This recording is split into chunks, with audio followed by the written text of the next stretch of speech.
So, Fellow Travelers is one of the best reviewed series of 2023, and you have to see it. We're weeks away from the finale. I'm talking with Jelani Alladin and Noah J. Ricketts. Thank you both for talking with me. Of course, Trevor. Thank Yes. you for taking time to dive into this. Absolutely. I have loved this show. I knew it would be something that had to be on my list to see, and it gets better every week. So, can you tell us what Fellow Travelers is about? Fellow Travelers is a love story about two men who meet during the McCarthy era, during the Lavender Scare, where the government is trying to get rid of homosexuals and communists. And it follows the course of other characters, such as Marcus Gaines, who's a journalist in this time period, who falls in love with a drag queen named Frankie. And you mentioned Marcus and Frankie. You guys have such a chemistry on screen. It's undeniable. How do you build that relationship off screen to make it translate on camera? Well, Oh, Jelani and I have known each other for probably what, 7 or 8 years now.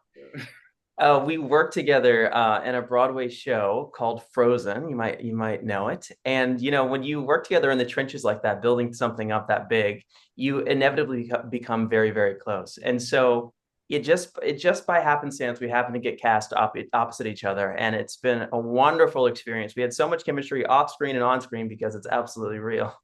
And so we had so much fun, digging into the scenes and working things out together. And Noah, your character seems to be the one of the main cast who's so sure of themselves, even though this is such a difficult time. What was it like bringing that authenticity to your character, Frankie? It was great. I think it's a breath of fresh air and a unique perspective that's not really seen so much on television and film. And so I really wanted to honor the drag experience, not just the glamour that you see out front, but the heartache and the pain and the love story behind it. And so it was a great honor to do that, and a great challenge to move through the world in the 50s, with painted nails and shellacked hair. But I think we got it right in terms of all of the heartbreak and all of the joy that we express on screen. Absolutely. And Jelani, aside from your scenes with Noah, you share a lot of scenes with Matt Bomer. What was it like working with him? Matt is the most generous actor. He is giving in all sense of the word. He is present, and he kind of demands that you rise to the occasion, that that we hold ourselves to a really high standard.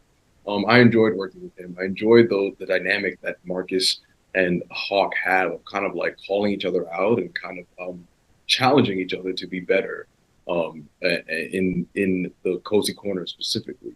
I think that there was not a moment that I looked across into Matt's eyes and saw somebody who was championing, championing, and trying to make sure that we got the best job, that we did the best job. Absolutely. And you mentioned this is a love story. It certainly is, but it's also very, very sad. It's during one of the hardest times for gay people, for transgender people, for drag performers. What was it like going back in that time and putting yourself in shoes of people who struggled for so long?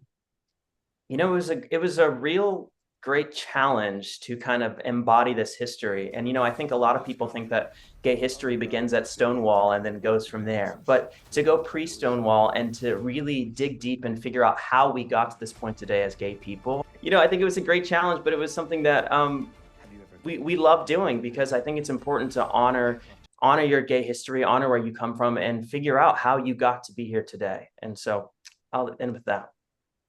I think, Yeah. What about you, Jelani? yeah, going back to that time was painful. It was painful because these people are just trying to survive. They're just trying to fall in love.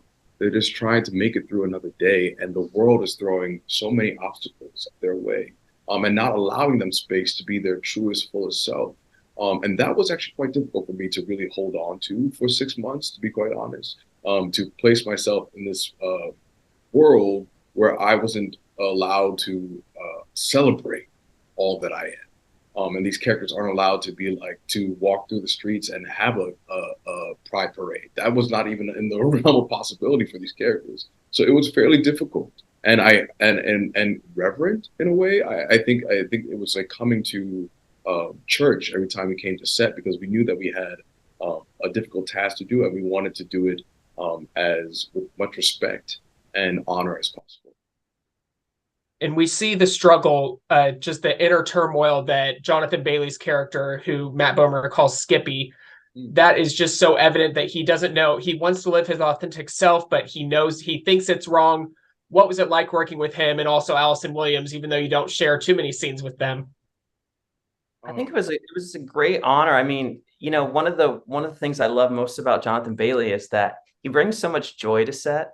He's such a goofy guy, which is something that you might not, take from the series. But when you're on set with him, it's always a great joyous time. And we kind of needed that counter feeling as we're filming these deep, dark scenes to keep us light and keep us moving throughout. And so he's such a great actor to work with. He's so giving on screen. He's so wonderful behind the scenes. And it was a true gift to just be on set with him. Yeah, anytime I was a scene with Johnny, I was breaking every time because he's just so charming that you're just like I can't even like be intensely serious around you for too long because you melt you allow people to melt around you. And Allison Williams is a powerhouse. I think she is one of the secret weapons of this show. Working with her, I had one day where we were all together in episode 1. We all got to be together, and that was the first day we met. And oddly, her and I have a connection because she lives in New Canaan, Connecticut, and I went to New Canaan High School, and I have heard about Allison Williams all my life. And to get to meet her, she was so down to earth, so cool. She was like, "Hey, come back to my room and let's just talk for 3 hours and hang out." And we definitely did, and we got to know each other. And now I feel like she's part of my extended family. I think both Johnny, Matt, and her, we've all kind of had this amazing bond and this trust. As our group text is called FTD. I love it. That's so much fun. So what can you preview about these final 2 episodes of the series? We can't give you any spoilers, Trevor. You know that. But what I'd say is, bring your tissues and know that we're laying the groundwork for a better tomorrow. I think that's what I'd say is that, as sad as it is, all of the stuff that we're depicting is real. It's historical truth. And it is the building blocks of what we know today as gay liberation and as this life that we're living. So just know that as you're watching the final 2 episodes, I'd say.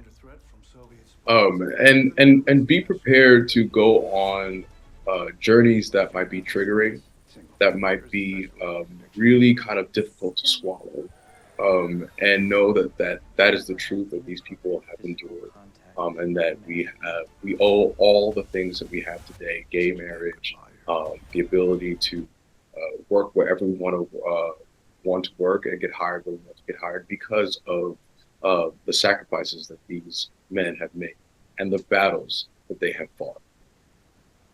Absolutely. Thank you both so much for talking with me. New episodes of Fellow Travelers stream on Paramount Plus Fridays and release on Showtime Sunday evenings. Thank you both. All right. Take care. Thank you.